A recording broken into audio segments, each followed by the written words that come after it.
بسم الله الرحمن الرحيم الحمد لله رب العالمين والصلاة والسلام على أشرف الأنبياء والمرسلين نبينا محمد وعلى آله وصحبه أجمعين أما بعد. So we're going to continue tonight with أقصى المختصرات, a summarized version or a summarized book of fiqh. And we stopped last week, or we started with Kitab al-Tahara. And we went through the different, we call them the hadith. We spoke about the hadith, the meaning of al-Tahara, purification, what does it mean? And we did the hadith al-Asghar, the minor hadith, the minor impurity, and the major impurity, right? Those things that are blocks you from being able to, prevent you from being able to pray and doing other things. And we spoke about the definition of at-tahara. And we stopped on Kitab al-Tahara, the beginning. So tonight, inshallah ta'ala, we're going to start with the text of the book. So the author, rahimahullah, he says, al-miyahu thalatha. Water is three types. Now they start with water. I start with water in the books of fiqh, because this original section, the first section in the books of fiqh is not the first chapter. The first section is the scholars break the books of fiqh down into 4 different parts generally. The first section is the section of worship, ibadat. And any ibadat is everything outside of aqidah, outside of the shahada, the 4 pillars. The salah and everything connected to the salah, meaning wudu, preparing for the salah, anything you got to do to cleanse up and get ready for the salah. Fasting Ramadan, Sawm, right? Salah is detailed. So the preparation for the salah, before, conditions of the salah, the details of the salah. Then we got fasting, details of fasting Ramadan, the different types of fast, hajj, zakat, all of those things are contained in the section of ibadat. So for example, this book, a portion of it is dedicated to worship only. And then a portion of it is dedicated to mu'amalat, say business contracts. Then a portion of it is dedicated to marriage. And then there's a portion dedicated to crimes and punishments, jinayat. So they generally start with when it comes to ibadah, and the most important worship is what? Worship. So Tawheed is aqeedah. Salah. The salah, right? Tayyib. In order to prepare for the salah, we gotta be clean and make wudu and stuff like that. Now the question is, in order to purify ourselves, we need water. Tayyib. Now the next thing is, how is it 3 types of water? Right? And water is water, right? Huh? Some water you can't use. So it's not that it's a different type of water. Like, they got like life water and that kind of stuff. Well, it's water. But the ulama section it off into categories, and that's what we're going to start with today, inshallah. Al-miyahu thalatha. So this first chapter is a little technical, term-wise, words, what the words mean. It's important to know because they're going to come up later. And it's important to know when we talk about ahkam, what's permissible to do, what's haram, what's disliked. All of those 5 rulings that we spoke about, right? Those 5 rulings are going to start coming into play now. Since we're starting to mention the text today. So it says, rahimahullah, al-miyahu thalatha. Waters of 3 types. الأول طهور وهو الباقي على خلقته ومنه مكروه كمتغير بغير ممازج ومحرم لا يرفع الحدث ويزيل الخبث وهو المنصوب. Number 1, the first type of water, in this type is even broken down into sections. Clear? This is the first type. It's 3 types of water. The first type is called tahur. Let's just say this is, we'll say what it is, as it gives the definition. طيب التعريف وهو الباقي على خلقته. It is water that remains as Allah created it. طيب, water that is the same as Allah created it. For example, what? Huh? No chemicals. For example, ocean water and water from a well, springs and river, lakes, rain, right? This is water that remains as Allah created it. طيب? So let's use rain since it just rained. Alhamdulillah. This rainwater, it is, let's use the term, is pure, and it can be used to purify other things. Okay? It's clean, or we can say clean, let's say clean, pure, let's say clean. It's clean, pure water that Allah created. And if something else has some filth on it, we can use this clean, tahur water to clear the filth off. Clear? طيب. This type of water, tahur, has some other different sections to it. طيب. Sometimes this water that is as Allah created it, sometimes it's disliked to use it. Not haram to use it. Dislike. That's the difference, right? If we say dislike, or if we say haram, that means what? It's sinful, and a person is deserving of Allah's punishment. So it's not that it's haram to use this category of pure water, but it's disliked to use it. And they'll get to the reason why it's disliked. That's why it says, وَمِنْهُ مَكْرُوهٌ كَمُتَغَيِّرْ بِغَيْرِ مُمَازِجٍ. So you have sometimes this pure or clean water, pure water, is disliked to use it. Why is that? It's possible that it changes, or it's possible, there's a couple things that could happen. Maybe it changes from its original state that Allah created. Is it still purified? It depends. Is it still considered pure water? It depends. It's a couple of different situations. So let's say we had a bucket of rainwater, and we collected in one of them buckets, right? That says Allah sent it down. It's pure. Use it. It's clean. It's pure. Well, yeah.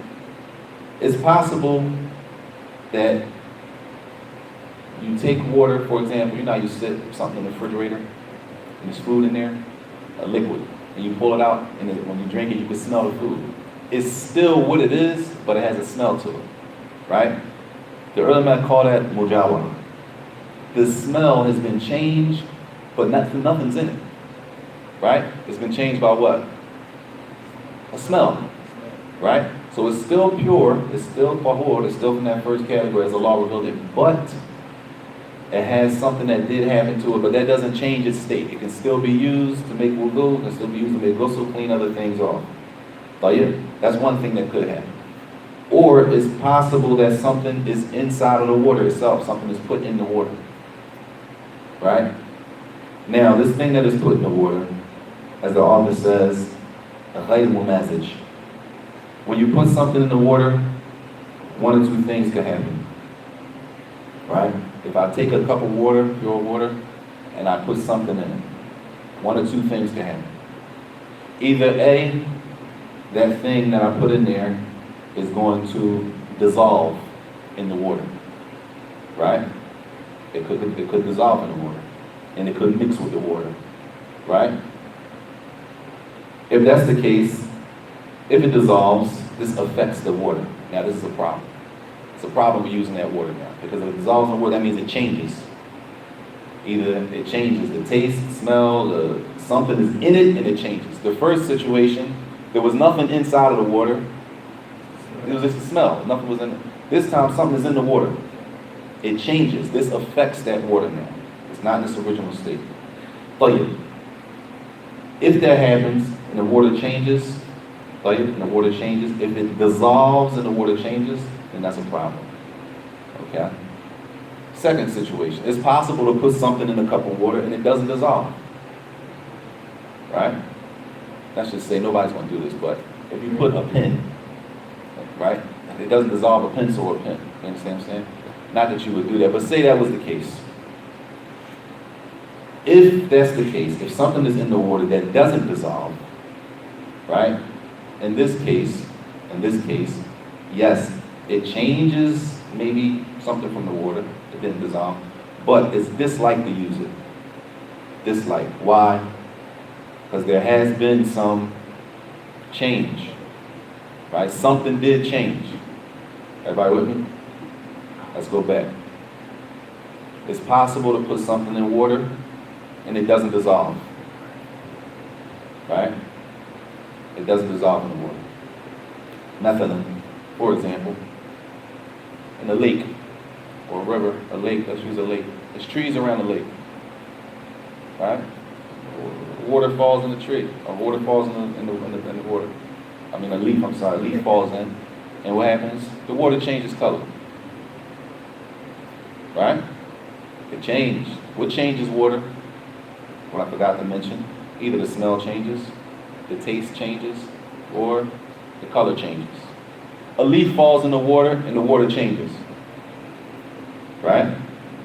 Does it mean now that water is not as the law revealed it?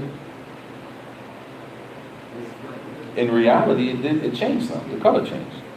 And this is why they say it's disliked, because some scholars say you can't use the water when it changes like that. But some say no, it changed with something. For example, you can't stop a leaf from falling in that place. There's nothing you can do about it. It's going to be difficult to take the color. It's going to be difficult to remove it. You can still use it. But they say, because it's khilaf, because they differ, they say at the least it's still disliked to use it because there is that possibility. It did change. So they say at the least it's disliked to use it.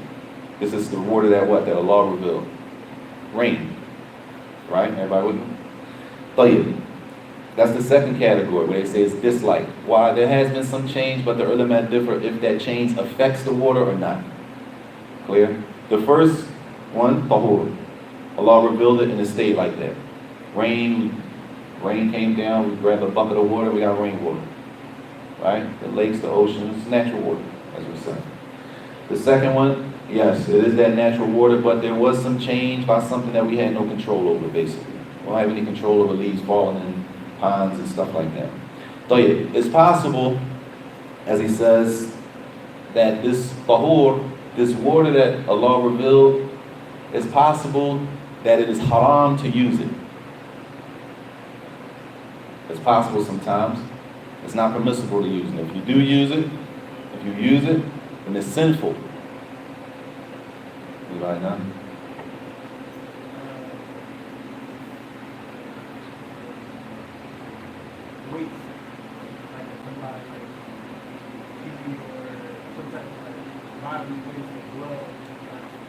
We still talking about water that Allah revealed.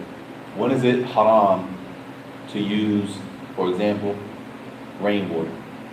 When is it haram to use clean water that I can make wudu with, that I can drink? When is it possibly haram for me to use that? Huh? If you put, no, nothing's in it. Nothing's been changed. It's normal, clear state. Just like Allah reveals, clean, pure water. But in this case, it's haram to use it. Huh? There you are, exactly. Stolen. Somebody stole water. It's possible. For example, maybe I'm a gardener at the house, right? Your next door neighbor's a gardener, right? They collecting rainwater. People be surprised, right? They leave their joint out, you go take their bucket and dump, you stole water, right? Or let's just say bottled water. Bottled water is pure, clean water. It could be used for wudu, drinking, right? Person, the John says the deal is 3 for $9. They're having the 3 for $9 sale on packs of water, right? They go to the self-checkout line, put 3 in the jar, put 1 in the bottom, they take 4 for $9, stole water, right? Stealing. Stolen water, with the fact that it's haram to use, it's haram, right? It's clean, it's pure, right? It still doesn't remove the state that it was revealed in. Allah created water, it's pure, it's clean. You can make wudu with it, you can drink it. But in this case, that pure water becomes what? Haram. Now, it's different if you didn't know it was stolen. That's a whole different situation. We're talking about a person knowingly does something like that. Or knowing the water is stolen, they intentionally use it. We're not talking about extreme cases. There's nothing else around. I don't have nothing else. That's the exception. Those are exceptional. The rule, the asl, the origin is that you can't use stolen water.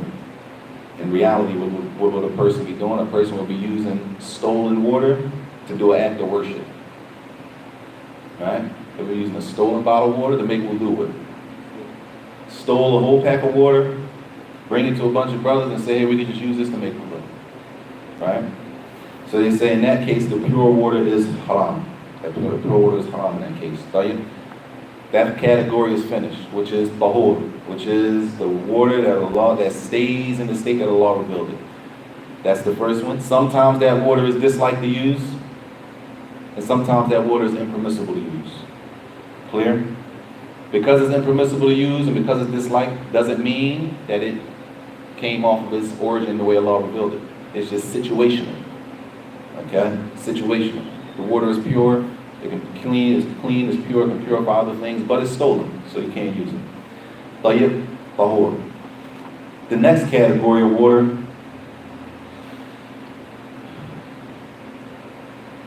and before we move to the next category, because he mentioned here, when he mentioned the water that is haram to use, that stolen water, he says something important. He says, لا يرفع الحدث ولا ويزيل الخبث. Meaning, if a person stole bottled waters, right, they can drink it, right? I mean, meaning not permissible to drink, but I mean, if they drink it, they're not going to get sick. It's not dirty. It's clean water. I mean, it's drinkable water. Even though it's stolen, for the human body, it's drinkable, right? It's a drinkable water, but that water that's stolen, as the author says, لا يرفع الحدث. It doesn't lift the block that you would need to pray. It doesn't lift that block that you would need to pray. So if I'm not in wudu, right, I have something blocking me from being able to make salah, right? I'm not in the state of wudu. I have to be purified in the state of wudu in order to pray. So that means I have something that's in between myself and actually performing a salah, which is the wudu. The wudu. So that state that I'm in, the hadith that we spoke about, right? That state of being not pure. I'm not ready for the salah because I haven't made wudu. So what do I need to remove to lift that block? I need to make wudu. Like, what if I use this stolen water to lift that block? It doesn't lift. Why? Because the water is stolen. Clear? It doesn't lift. Why? Because the water is stolen. Not because the water is dirty.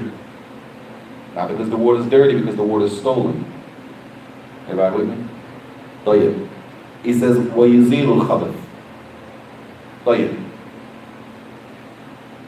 Khabath is something like, let's just say urine. Right? Let's say you out and it's time to pray. So you say, I'm going to go to my car, I'm going to go to the parking lot and pray. You go to the parking lot to pray, and we know, there's certain areas that people use to go to the bathroom. They stand in this place and they use the bathroom. You can smell it, sometimes you can see it, right? Question, are we allowed to pray there? Somebody it's a corner of the parking lot that's known where people go to urinate. Is it permissible to pray there? Salah? Not permissible to pray there. Why? It's dirty, najis. It has filth there. When can we pray there? When the filth is, when it rains, good. When the filth is removed, we can pray there. Whenever that filth is washed away, it's permissible to pray there because now it's clean. Maybe rain does it. If the rain washes it away, alhamdulillah. What if you took the stolen water and then tried to wash it away? I got a whole pack of water right here. Just wash it away. Huh? He said in this case, the stolen water removes it. Why? Because removing the najis, the filth, is not based on intention. It's not based on the niyyah. That's why if it rains, if it was a bunch of urine in that corner and it rains and it washes away, alhamdulillah. Nobody came over here with the niyyah to clean this and for the salah. It washes away, More importantly, that That stolen water doesn't remove that block for you to pray. Clear? طيب. The second category of water, the first category was what? Tahur. Tahur.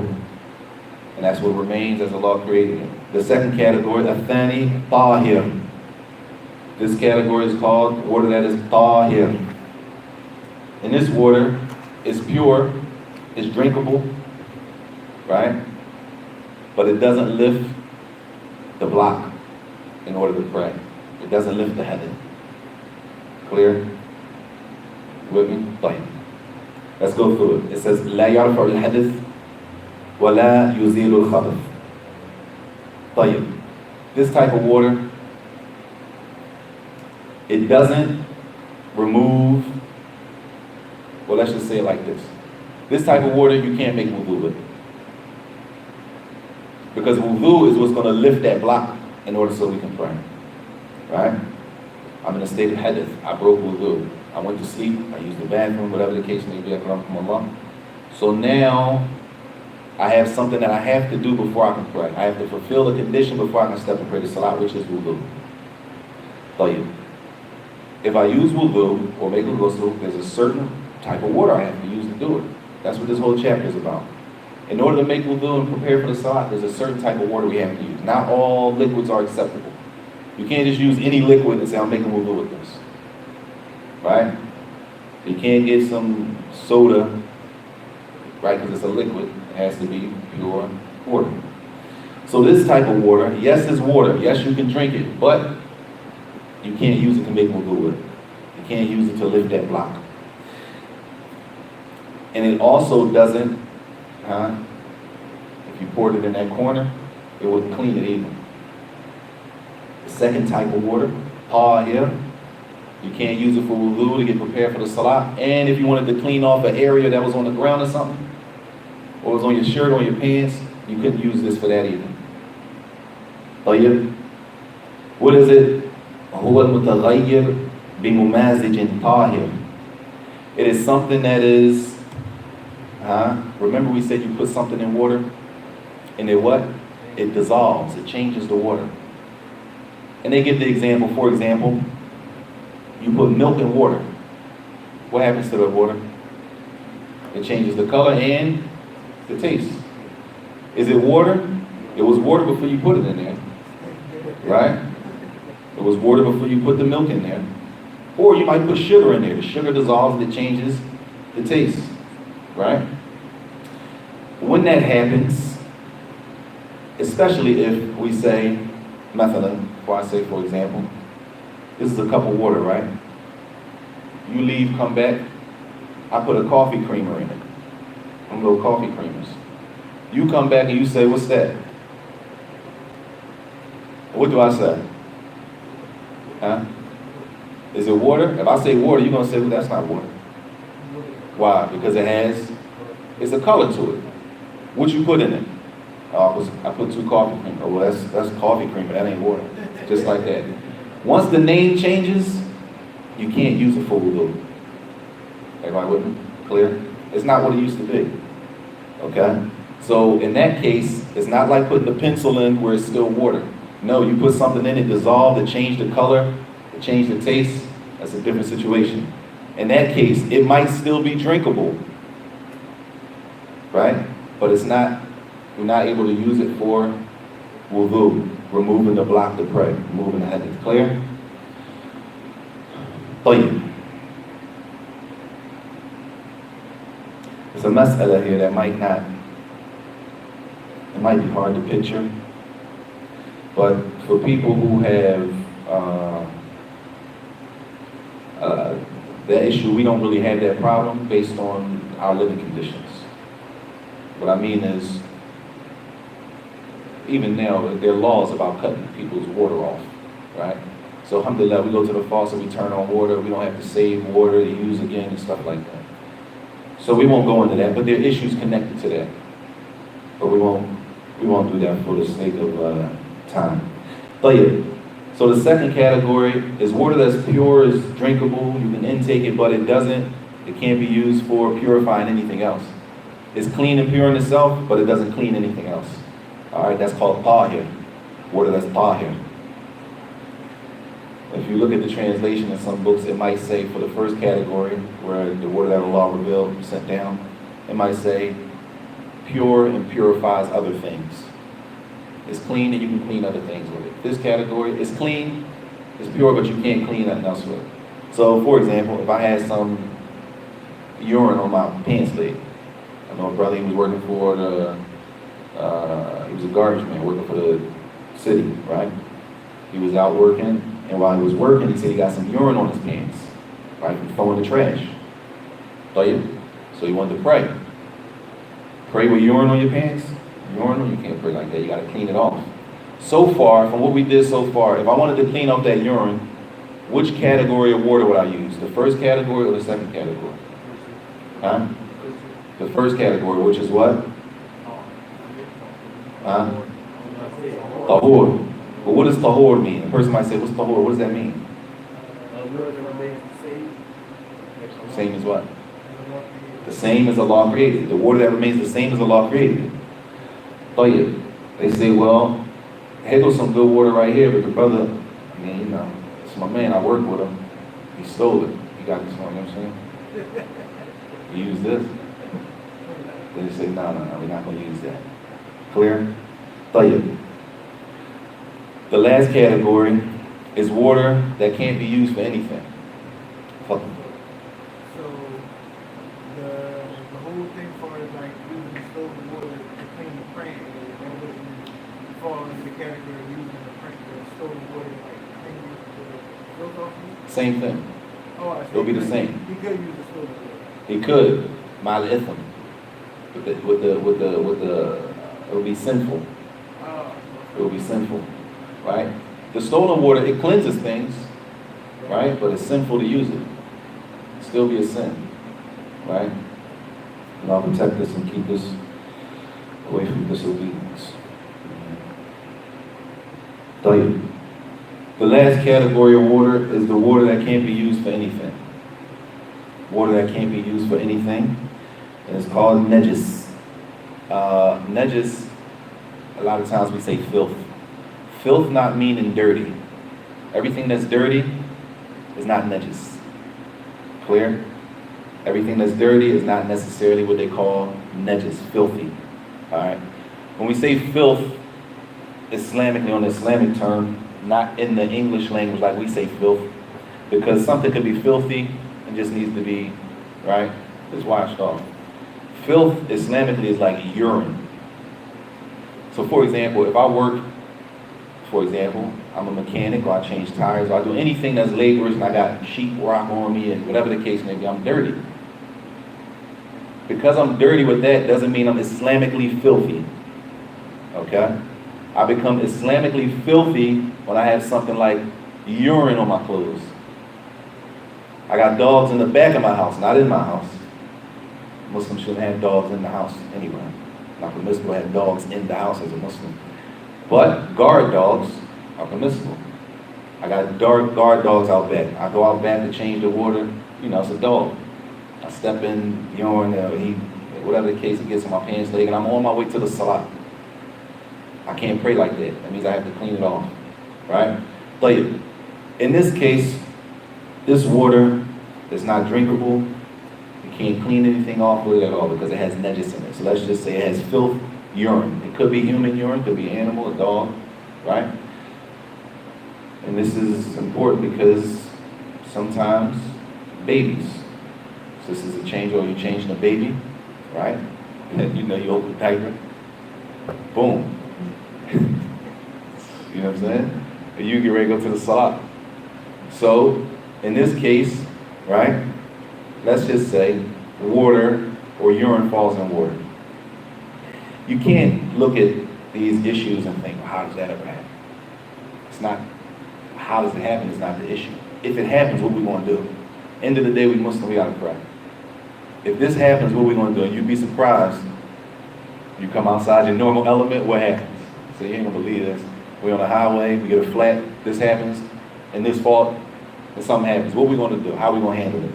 So this water, as he says, najis, yahrum isti'maluhu mutlaqan, can't be used for anything. Can't clean the corner off, can't make the do, right? What is it? How do I know if a water is this category? وَمَا تَغَيَّرَ بِنَجَاسَةٍ فِي غَيْرِ مَحَلِّ تَطْهِيرٍ. It's something that changes. It changes the water, not with anything, not sugar. Sugar is still pure. Sugar is not filthy. It changes with something that is filthy already, right? So let's say urine falls in water, it changes the water, right? The fact that it's urine in the water, you with me? It's not like sugar or milk being in water or coffee creamers. You see the difference? Everything is specific. What's in the water? What fell in the water? If it's something that is filth, urine that fell in the water, then we got to look at it. All right? Now he says, ما تغير بالنجاسة في غير محل التطهير. طيب. This filthy water has four situations, because he's going into another issue here, as he says, أو لاقاها في غيره وهو يسير. طيب. What can happen is, as the next issue, and we're going to deal with it all together in one, is the ulama have also broken down water into two more categories. But this category is regarding the amount of water. So basically they say, ma kathir and ma qalil. Either, they only got two sections. Either it's a lot of water, or it's just considered a little bit of water. Alright? There's two more sections. They don't have nothing to do with it's clean or not. We're talking about the amount of water we're talking about. Either the water amount is considered a large amount, or is considered a small amount. Clear? Clear. This affects, I'm mentioning this now because it affects what we talk about, the filthy water. Alright? So this is what happens with filthy water. We summarize it like this. Number one, the term that they use to determine, because the next question is, how do we know if it's a large amount? What's a large amount of water? What's the determining factor? Like, the term that they use is a term, a measurement that was used on the time of the author in the previous times, which if I said it don't, to us, what is that anyway? But translated, it goes from anywhere, a large quantity of water, and the scholars differ on what's a large quantity of water. The lowest number of a large quantity of water that I found, the ulama differ, is 40 gallons of water is considered a large quantity. 40 gallons of water is considered a large quantity. Some of them say 80 gallons of water is considered a large quantity. What is 80 gallons of water? 80 gallons of water is approximately how much it takes to fill up a bathtub. A bathtub full of water is 80 gallons, a normal, like a standard size bathtub. You got smaller, but let's say use a standard size bathtub. Half of that, some of the ulama say no, half of that is a lot of water. So anything under a half of a bathtub is considered a small amount of water. Clear? Anything under what? Half of a bathtub, which is how many gallons approximately? 40. Which means cups like this, a big gallon of water like that. If it don't reach 40 gallons, a gas tank on a car. Cars only hold 14 gallons, right? A big tank, I don't even know what a big tank holds, 16, 18 maybe, right? All that's considered a small amount of water. Clear? It's important to understand this, because now we're talking about the filth falling in water. It's going to be a distinction. Clear? طيب. If that water is a large amount, ma kathir, and urine falls in that water. So for example, it's a bathtub full of water, 80 gallons, right? Urine falls in the water. Maybe one of the kids run to the bathroom. You know how they wait till the last minute? They wait till the last minute, then they gotta go right now, right? They rush in the bathroom, toilet's right next to the tub, urine gets in the tub, in the water that you was getting ready to take from coming home from a hot, long day's work, right? So urine gets in the bathtub water, and it changes. You can see that it changes. The ulama say, bil ijma', that is najis, is filth. It's filthy now. That whole tub becomes filthy. Why? It was changed with what? urine, filth, right? Najis bil ijma'. Scholars the consensus of the ulama is that yes, that water is filthy, which means I can't what? Can't use it for nothing. Can't be used for anything. It's not gonna clean me, and I definitely can't use it to drink, and I can't use it to make wudu or anything.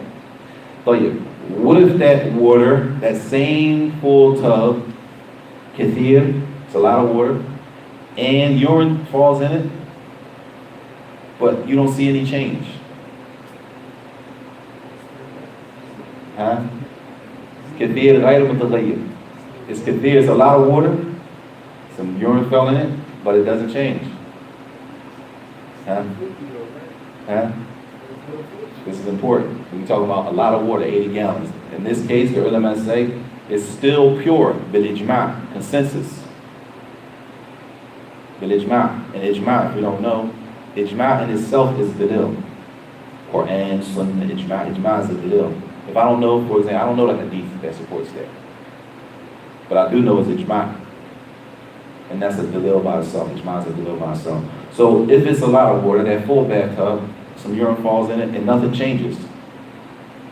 Nothing changes. The ulama say that it is tahur, still pure bil ijma', by consensus of the ulama, scholars. Tayyib. Those are the two situations for the large amount of water. Either some filth falls in it and it changes, or some filth falls in it and it doesn't change. Clear? If some filth falls in it and it does change, even though it's 80 gallons and it changes, or let's use the lower number. Some of them say 40 gallons. Let's use the lower number, right? Even though it's 40 gallons or 80 gallons, it changes. The fact that it changes from that filth, it becomes najis, bil ijma'. Not that it changed because of sugar, or they left something in there, a piece of candy fell in it. If a piece of candy fell in it, then what would it be? Tahir, it would be the second category. Right? Got a question? Is this like the magic part of the filth concerning? Is it only doubtful if it's a large amount, or if under the 40 gallons, then it just... We're going to get to that right now. But first, let's make sure we're clear on the large amount. The large amount got two situations. Either it changes or it doesn't change. If it changes, najis, the consensus. If it doesn't change, tahur, still pure, with consensus. Like, let's move to the small amount of water, which is anything under 40 gallons. Which is our cups that we drink, the pitchers that we put in the refrigerator and all that kind of stuff. Like, if it's small, a small amount, and it changes, a small amount, and it changes, it's filthy, bil ijma', the consensus. Right? So that means it could be 10 gallons of water. The urine falls in that 10 gallons of water, and it changes, then it's filthy. Bil ijma', consensus of the scholars. Okay? Tayyib, what if it's a small amount of water, some filth falls in it, and it doesn't change? Because we said for the large amount of water, we know urine fell in it, and what? It didn't change, and they said it's still pure. But this is a small amount of water now. Something filthy falls in it, urine falls in it, and it doesn't change. You're right either way, because the early man differ on this one. Either way you say, Chan. Some, and this one is khilaf. Some say that it's najis, and some say that it is still pure. Some say that it's still pure. So they differ in what? The last one. The small amount of water, not small meaning this cup. Small meaning what? At the least. Less than 40 gallons, at the least. Some say higher than that, but at the least, less than 40 gallons is considered a small amount. Urine falls in it, right? It's two situations. Either it changes or it doesn't change, right? If it changes, then we know it's najis. It's filthy, the consensus of the ulama. And if it's one of those, a small amount of water, but it doesn't change, the ulama differ on the ruling connected to that type of water. According to the author, according to the madhab of Imam Ahmed, that water is najis. According to the madhab of Imam Ahmed. But of course, it's khilaf, so some of the ulama say no. Tayyib. That's the end of the chapter of the water, the three types of water. So we got tahur, the one that was revealed and is still in this pure state as Allah revealed it, with the sections. Even though it could be as Allah revealed it, sometimes it's just like to use it. Sometimes it's haram to use it. Then we got the second category, which is tahir, which is pure, it's drinkable, but it's not, can't be used for worship, wudu, and lifting the hadith off of us. And then you got the third category, which is filthy water, the najis, which can't be used for anything. Clear? Questions? Tayyib. After the ulama deal with water, they move to the next fasl, which is the chapter of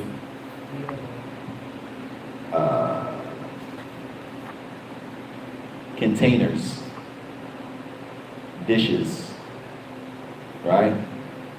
Jugs, pitchers, anything that you're going to put a liquid in, right? If we got water, we got to put it in something to hold it, right? And unless we just going to wait for it to rain. We're going to wait for it to rain to make wudu? Nah, I'll tell you, the water's coming from somewhere. Where is it coming from? It's coming from a container, it's coming from a faucet, it's coming from something.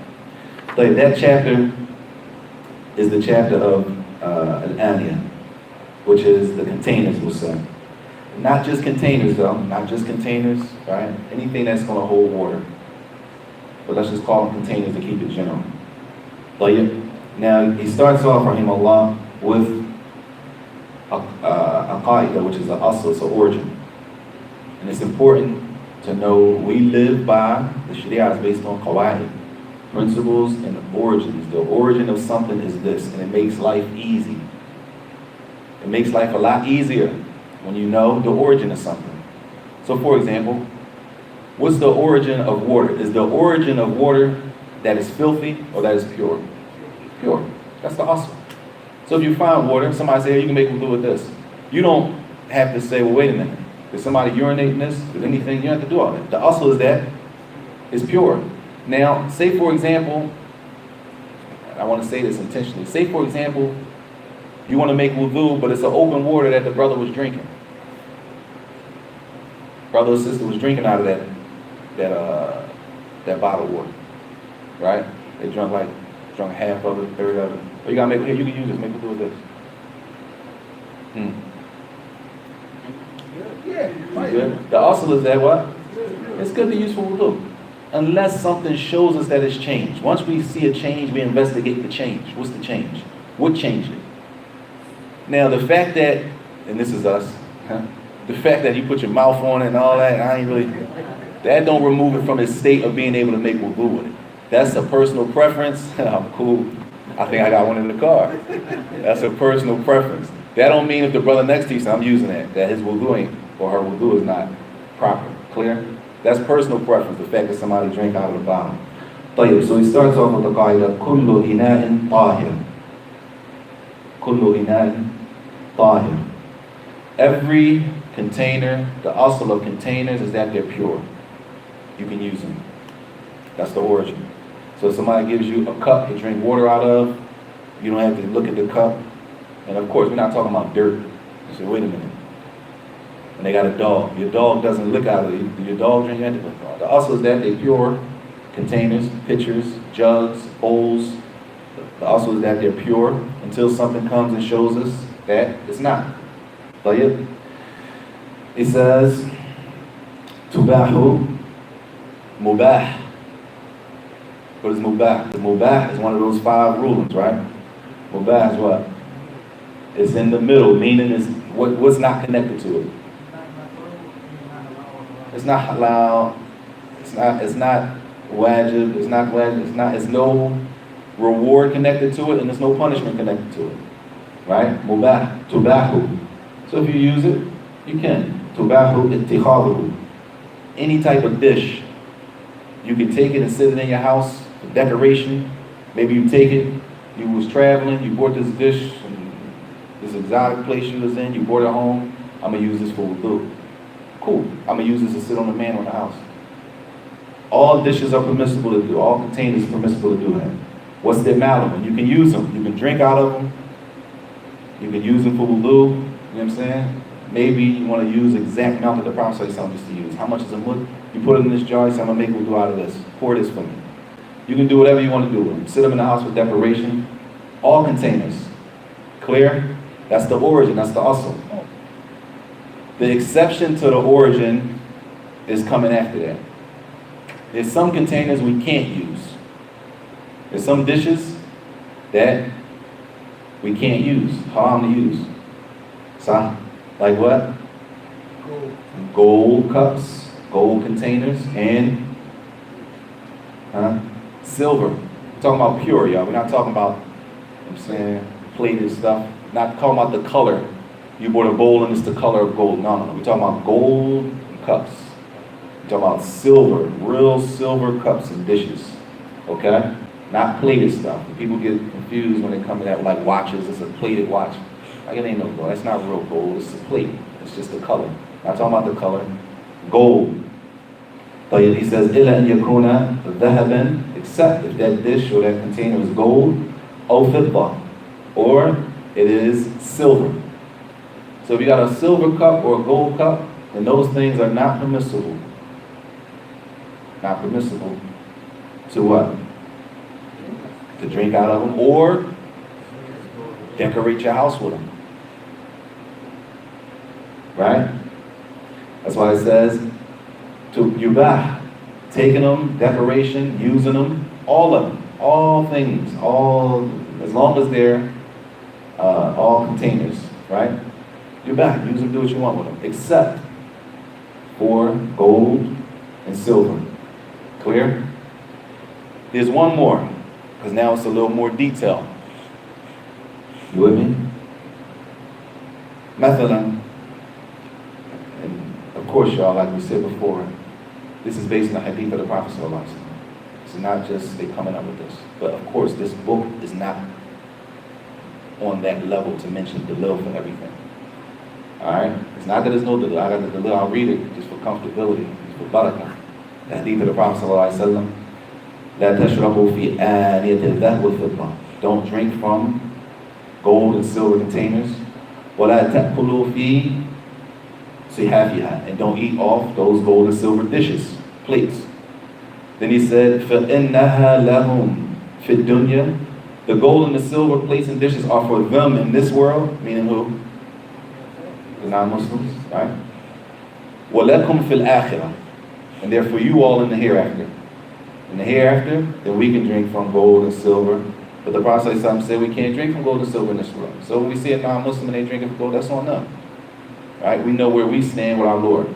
Clear? That hadith is in Sahih Bukhari. And a lot of these issues are like that. But if we do that with every issue, it's a lot of issues in this book. We'll leave the focus of the book. The focus of the book is not that. So we know we can't use gold, silver. And then he says the third thing, أو مغضب بهما بأحدهما. Say for example, you got a coffee cup or you got a cup in the house, that's your cup. Everybody know not to use your cup, your mug, right? You know how it is.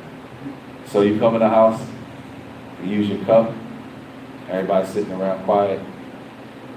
You going to go, who broke my cup? Somebody broke it. Right? Say for example, I want to seal that up with some gold. Or, I want to seal it up with some silver. Can I do that? Because it's what? You can't use gold cups and dishes, you can't use silver cups and silver. It says, and you can't use mubabbad. You want to fix it, you know what I'm saying? You want to fix it with some gold or silver. You ready? Y'all ready? Because it gets a little more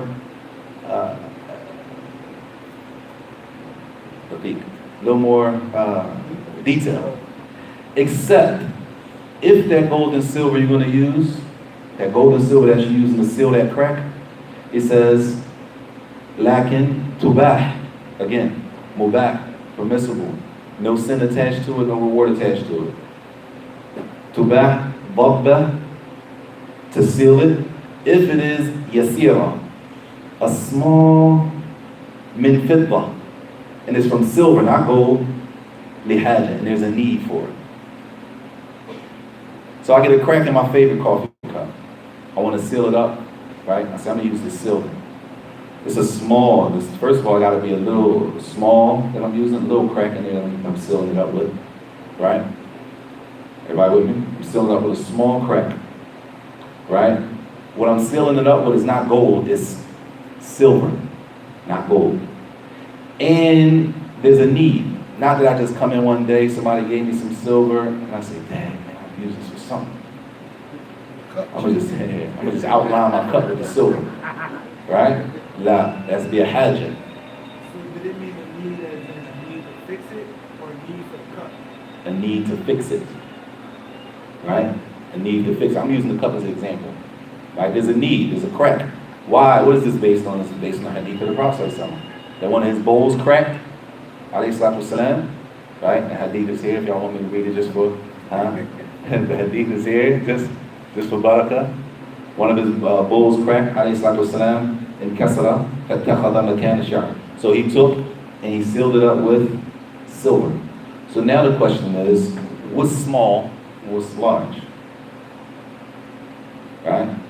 And the ulama say nothing specific in the Sharia has been mentioned of the amount. So the amount of what's a large crack and a small crack, if there's nothing specific mentioned in the Sharia, how do we know? Ayyuh. What's large and small to the custom of the people? So we all know, according to us, we say, man, you know how we do. Got a little crack. Or we say, whoa, that joint done. Right? According to the custom of the people. Everybody with me? That's if there's a need, right? And I'm using silver, right? For the crack, yes. But we ain't doing it. Because the silver's more than the cup. Probably. So, but let's just say you came up. You travel somewhere and you went to a country where they have gold and silver, they still use the gold and silver, and they say it's for you, man. As they do, mashallah, Muslim from America, Allah Akbar. Sunnah, take this, right? You with me? You can't look at these issues like that because you never know. If the case happens, that's what's important. If I'm in this situation, what am I gonna do before Allah in order to make it right? Tayyib. What about, and this is important, what about you go to your family member's house, they're having dinner, right? Can you eat out of their dishes? They're not Muslims. No, it ain't gold. It ain't gold, regular dishes. Regular dishes. We in there, Tayyib. Tayyib. With conditions. Because some people got some chef. I heard people they go to somebody's house, ain't out the bowls, ain't eating out none of their stuff. They cook pork. They eat pork. Pork is haram and shit, right? Go with my grandma, I'm not eating nothing out of her house. Bring my own dishes. Disrespectful. That's out of pocket. That's disrespectful to us. Orphan, right? You go to somebody's house and bring your own pots, that's like total disrespect. That's a consideration thing. I feel like there's a cultural, because nowadays I feel like they do it, and even the non-Muslims, like they invite the Muslims over, they not right. They're not gonna cook dinner in the hog on pot. Right. Like, they might. And then the pot right? clean. The pot, right? So this is what it says. Malam. وَمَا لَمْ تُعْلَمْ نَجَاسَتُهُ مِنْ آنِيَةِ الْكُفَّارِ. As long as we don't know of anything najis to be in those containers they use. The origin, the asl, is another qaida. The asl, when it comes to containers, even the non-Muslims, the asl is that the container is clean. We need knowledge to say that, okay, that is filth, this is this, so it came off of the asl. The origin is not everywhere we go. All containers are there. Oh, they ain't Muslim. They probably eat pork, so I'm not eating out of their stuff. That's not the origin. Based on a hadith that the Prophet, some of the Sahaba, they drank and they ate from some dishes from non-Muslims on their time. It wasn't what did you cook in there? Is it clean? They cleansed it. So as long as we don't know it to be filth with any filth, then it's permissible to eat tayyib. What about, and this is important, we real, Huh? You get some clothes from one of your non-Muslim family members. They give you some clothes. They say, yo, I lost some weight. I can't fit these. Take these. You have jeans. Right? Are they clothes? Can we wear their clothes? Are their clothes clean? Because remember, they don't make a stinja after they use the bathroom. Right? They don't make a stinja after they use the bathroom. That's something specific to the Muslims. Right? So now the question is it permissible? Your cousin threw you some jeans, you lost weight, or you came up here, you got it, and you seen in a long time, and you know, right? You know your cousin, whoever he is, that's your man, whoever it is, you know how they move. You say, is it permissible to wear their clothing? Yeah. As long as it's clean. Huh? That's the also, again, the origin, the clothes are clean. As long as we don't know for it to be any filth on it, even though customary, what we usually do is we wash stuff anyway before we use it. But let's just say we're out.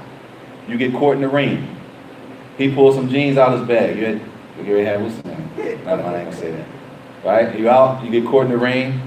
He said, no, I got some in the trunk. He throw you some of his jeans, or she gives you some of her jeans for a sister. Say, you can put this on because your clothes wet. You say, right? They don't make me feel, I don't know if I should wear these jeans because it's almost Maghrib, I gotta pray.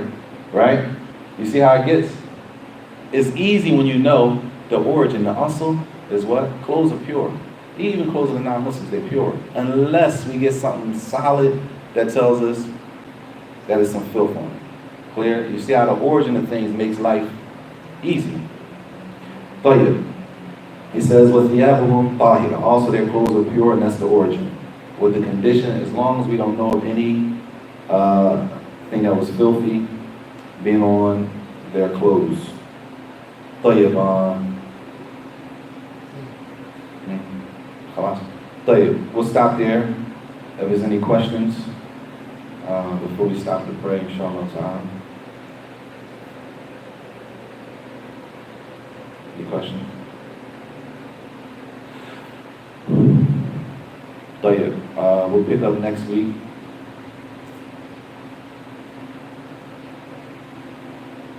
طيب.